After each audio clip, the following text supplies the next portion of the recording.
Hello students. तो student, हमारा जो टॉपिक है टॉरिक का, इसे आगे बढ़ाते हैं। प्रीवियस वीडियो में हमने क्या जाना था? हमने जाना था जो टॉर्क है, टाउ के साथ हम इसे रिप्रेजेंट करते हैं। टाउ इक्वल टू, जब ऑब्जेक्ट पर हमने बल लगाया है कितना, एफ वेक्टर, उसकी मैग्नीट्यूड एंड जो बल का लाइन ऑफ एक्शन है, लाइन ऑफ एक्शन की एक्सिस ऑफ रोटेशन से परपेंडिकुलर दूरी कितनी है, उसके इक्वल है torque. That means tau equal to F into D. लेकिन स्टूडेंट, अब हम और इस टॉपिक को एक्सप्लेन करते हैं ब्रीफली। यहां पर देखें स्टूडेंट, स्फेरिकल बॉडी है, spherical ball X and Y plane में पड़ी हुई है। इसका position vector that is R vector, इतना तो क्लियर है। एक्स वाई प्लेन में बॉडी एट पॉइंट पी पर है। इसका position vector from the origin that is R vector. एक तो बात यह है। अब इसके ऊपर जो बल है वो इस दिशा में लग रहा है। मीन्स यदि हम पोजीशन वेक्टर को आगे प्रोसीड करते हैं, बढ़ाते हैं, तो बल एंड पोजीशन वेक्टर में जो कोण बनता है दैट इज फाई। अब body about Z axis, pointer क्या शो कर रहा है, जेड एक्सिस, ऐसे रिवॉल्व कर रही है, रोटेशनल मोशन, ऐसे रोटेट कर रही है। लेकिन आप देखें बल तो तिरछा लग रहा है, making some angle with the position vector.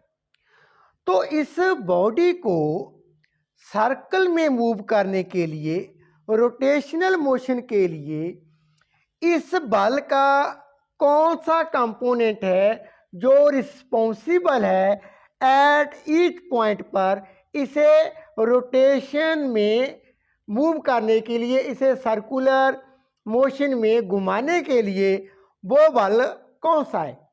तो स्टूडेंट, अब मैं इस बल को विभाजन कर लेते हैं into two mutually perpendicular force vector में।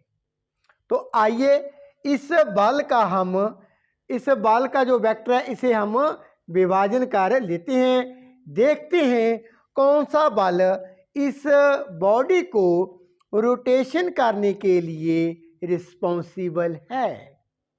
आइए, तो स्टूडेंट, अब मैंने क्या किया, जो बॉडी के ऊपर हमने बल लगाया था कितना, एफ वेक्टर, इस फोर्स वेक्टर का हमने विभाजन कर दिया है। तो यहां पर देखें, अब बॉडी क्या है, सर्कुलर मूव कर रही है। तो प्रत्येक बिंदु पर कौन सा बल रिस्पॉन्सिबल है इसे आगे मूव करने के लिए, यह है एफ थीटा। दूसरा जो हमारे पास बल का कंपोनेंट है that is F R, increasing position vector की तरफ, and F theta increasing angle theta की डायरेक्शन में हमने इसे शो कर दिया है। F R increasing position vector, F theta increasing angle theta. अब ईच बिंदु पर जो होगा, ये जो एफ थीटा है ये इसे आगे बढ़ाता है, because the body is in circular motion. ऐसे तो नहीं है ये बॉडी ऐसे जाती है, ऐसे तो नहीं जा रही, ये मूव कर रही है in the circle, rotational motion. तो इसका क्या है, रोल नहीं है, इसे मूव करने के लिए इसका ही रोल है। आइए स्टूडेंट एक दफ़ा फार्मूला लिख लेते हैं। टॉर्क हमारे पास क्या होती है, torque tau vector equal to position vector cross product of force. ठीक है, in terms of magnitude, R vector की मैग्नीट्यूड आर, एफ वेक्टर की magnitude F, sine of angle phi. इसे मान लेते हैं इक्वेशन नंबर 1। अब स्टूडेंट इधर देखें डायग्राम को, ये जो एफ थीटा है ये कंपोनेंट क्या कहलाता है, that is a transverse component. Transverse component किसका, बल का, जो बल हमने लगाया था उसका ये कंपोनेंट है, which is responsible for the rotation of the body. ये जो एफ आर वेक्टर है that is known as radial component. ये कौन सा है, रेडियल कंपोनेंट। अब यहां से देखें F R in terms of magnitude, FR that is F cos of angle क्या लगाएंगे, फाई लगाएंगे। ठीक है, इसी तरह से F theta in terms of angle phi, ये परपेंडिकुलर है तो इसके साथ sine angle F sine of angle phi. इसे आप फर्दर एफ थीटा को यहां पर ट्रांसपोज कर सकते हैं इधर, and making right angle triangle. उसके साथ आप इन terms of F theta and F R की वैल्यू मैंने निकाल ली है। अब इसका तो रोल नहीं है रोटेशन के लिए, ये तो रिस्पॉन्सिबल नहीं है, तो कौन सा है, that is a transverse component of force. अब अगेन इक्वेशन 1 को देखें। इक्वेशन 1 में एफ साइन फाई की जगह पर मैं क्या लिख लेता हूं, F theta that is a tau equal to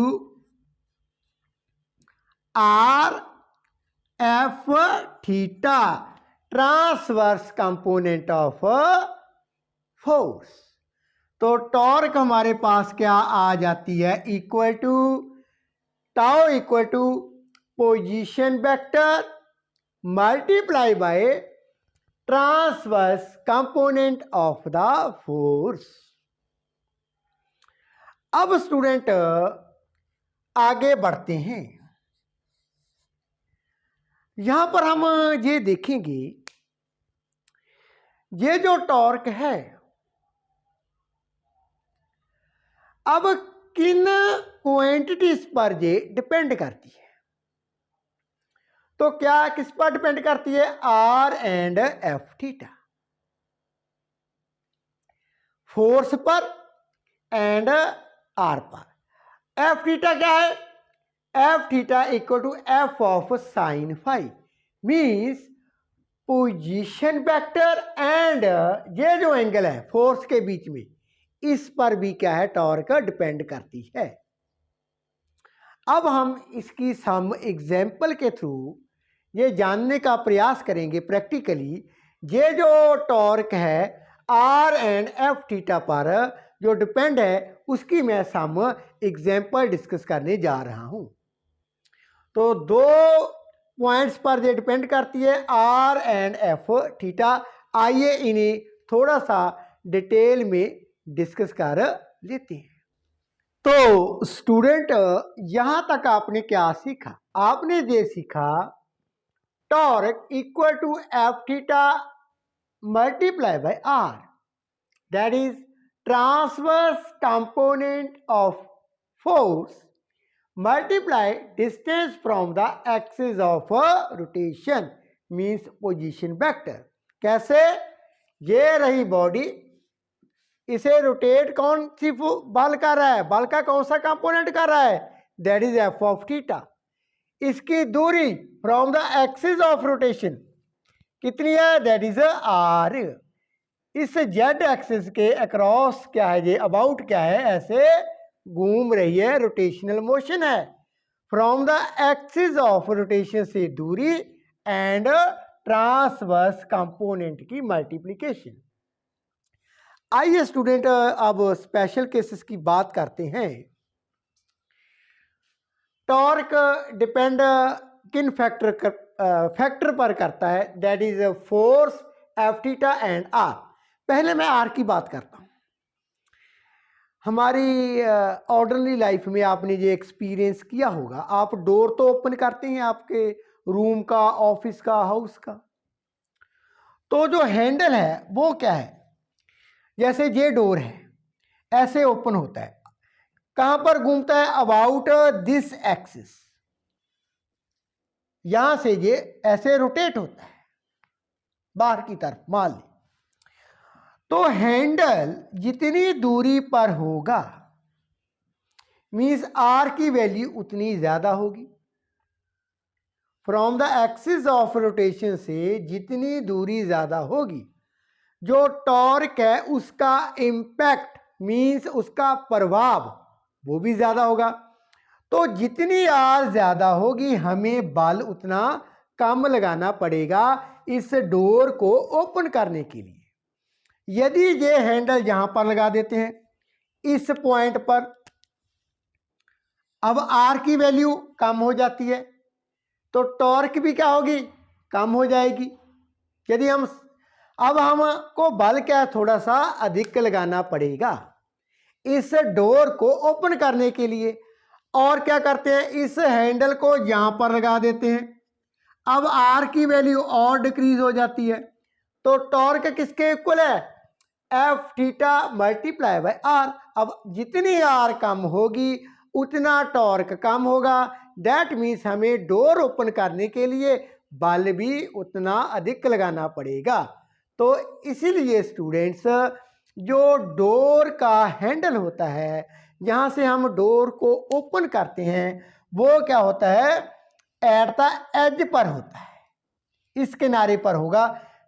जिस एक्सिस के अक्रॉस ये डोर हमारा ओपन होता है, जहां विंडो हमारी ओपन होती है, उससे अधिक दूरी पर ये लगाया जाता है। अब बात करते हैं सेकंड केस की, F of theta. F of theta means F sine phi, यही है F sine phi, F theta. अब साइन फाई, साइन फाई क्या है? फाई क्या है? कौन है किसके बीच? F and R. अब साइन फाई की value that is means 1, greatest value कब होगी? जब फाई होगा 90 डिग्री का। फाई क्या होगा? 90 डिग्री। दैट मीन्स यदि मैं इस डोर को अब ओपन करना चाहता हूं इस तरफ, बाहर की तरफ मान लें, तो मुझे बल ऐसे लगाना पड़ेगा। ये है हमारी पोजीशन वेक्टर हैंडल की, means distance from the axis of rotation. तो बल मुझे ऐसे लगाना पड़ेगा परपेंडिकुलर। तो ऐसे मैं इसे पीछे की तरफ खींचूंगा यहां से पकड़कर। अब बल में दैट मीन्स ये फोर्स है, अब पॉइंटर क्या है? फोर्स रिप्रेजेंट कर रहा है। And from the distance of axis of rotation में कौन कितने का है? 90 डिग्री का।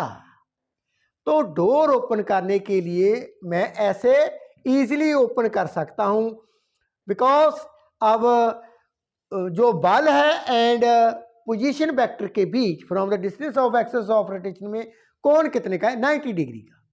लेकिन इसी डोर को यदि मैं मेकिंग सम एंगल इस तरफ खींचता हूं या इस तरफ खींचता हूं, 90 डिग्री का अब एंगल नहीं है, तो इसी डोर को ओपन करने के लिए मुझे अधिक बल की आवश्यकता होगी, ज़्यादा बल मुझे लगाना पड़ेगा यदि मैं 90 डिग्री का कोण नहीं बनाता।